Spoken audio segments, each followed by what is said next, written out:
Baik, saya akan mencoba untuk menjelaskan Bapak Ibu perkembangan UKM PPG itu. Jadi yang tahun 2019, mudah-mudahan coretan saya ini nampak, mudah-mudahan begitu. Jadi dulu kita menggunakan 7 CPL ini, 7 CPL, tapi dulu masih banyak menggunakan luring, UP-nya luring. UKIN-nya juga UKIN langsung praktek pembelajaran di kelas. Tahun 2020, nah, karena ada pandemi, memaksa kita untuk berpikir yang berbeda.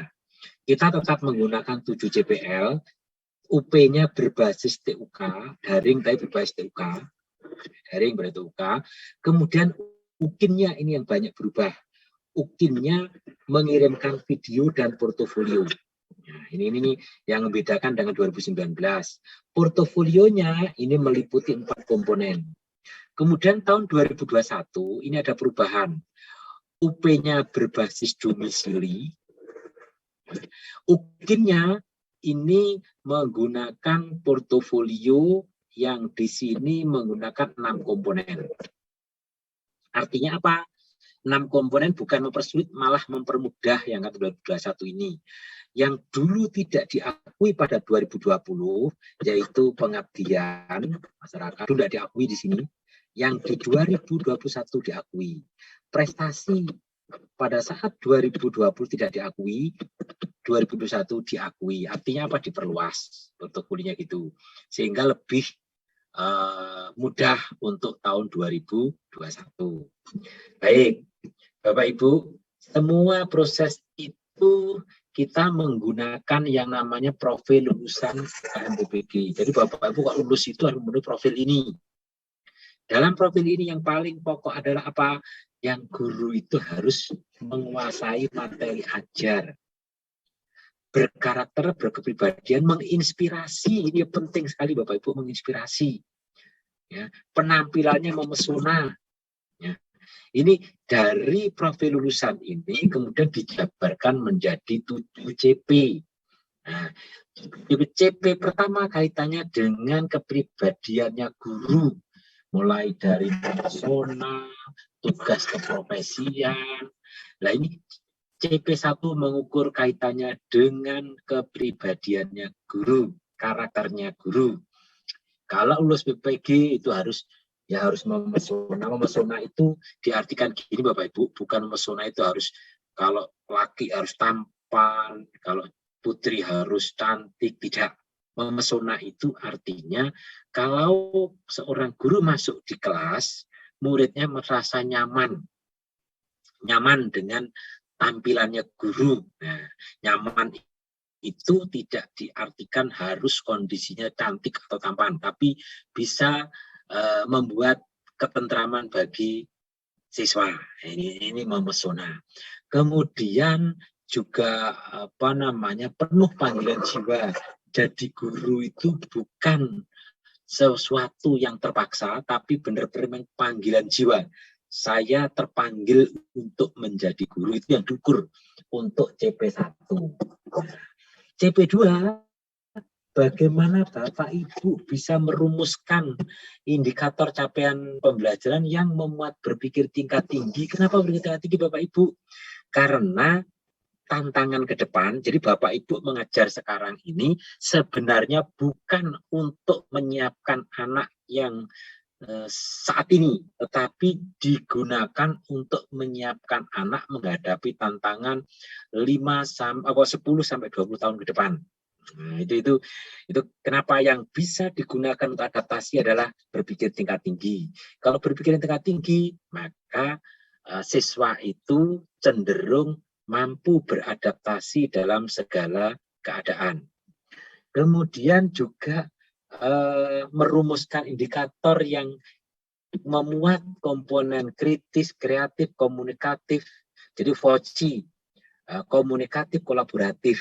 Nah, ini yang kedua, bagaimana guru bisa merumuskan indikator. Yang ketiga adalah kemampuan dalam menguasai materi ajar, termasuk advance material. Jadi materi yang lebih tinggi, yang bermakna, yang bisa menjawab aspek apa tuh sebenarnya materi itu yang sedang dipelajari itu, mengapa kok harus muncul materi seperti itu, filosofinya, dan bagaimana menggunakan materi itu dalam kehidupan sehari-hari. Ini CP yang ketiga. CP yang keempat, Bapak Ibu. CP yang keempat, Bapak Ibu, ini kaitannya dengan bagaimana Bapak Ibu merancang pembelajaran. Yang keempat, bagaimana merancang pembelajaran yang memadukan pengetahuan, pedagogik, teknologi, ya, TIPEK. Jadi memadukan materi, pedagogik, teknologi. Nah, ini yang kenapa kok perlu teknologi, karena ke depan siswa kita memang menghadapi yang paling berat adalah perkembangan teknologi. Jadi bagaimana Bapak Ibu merancang pembelajaran. Yang kelima, bagaimana Bapak Ibu melaksanakan pembelajaran. Nah, yang kelima ini banyak ditampilkan dalam ujian praktek pembelajaran. Ya, praktek pembelajaran. Kalau yang nomor 4 ini banyak arahnya ke RPP.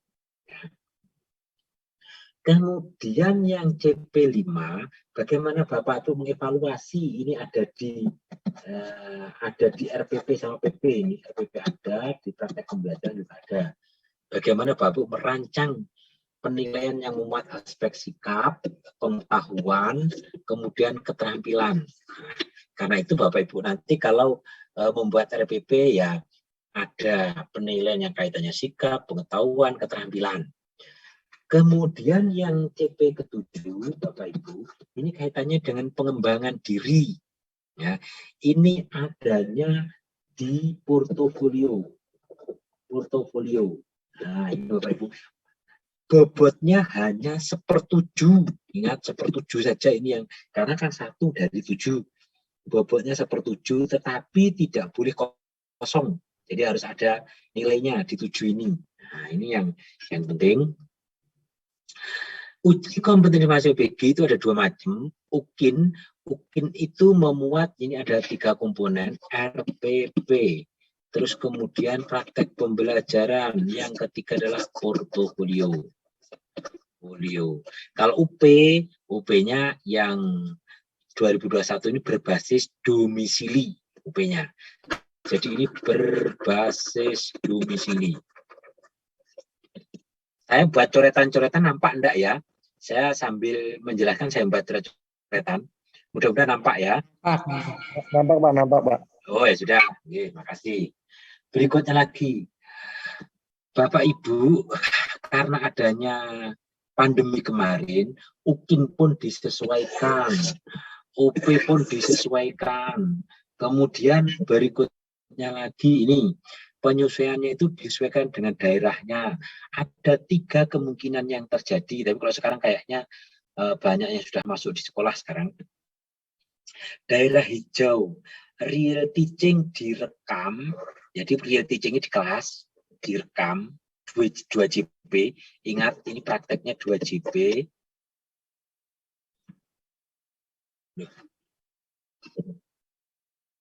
2 JP. Ada yang share screen, Pak Irfan. Ada yang share screen yang lain, Pak Irfan.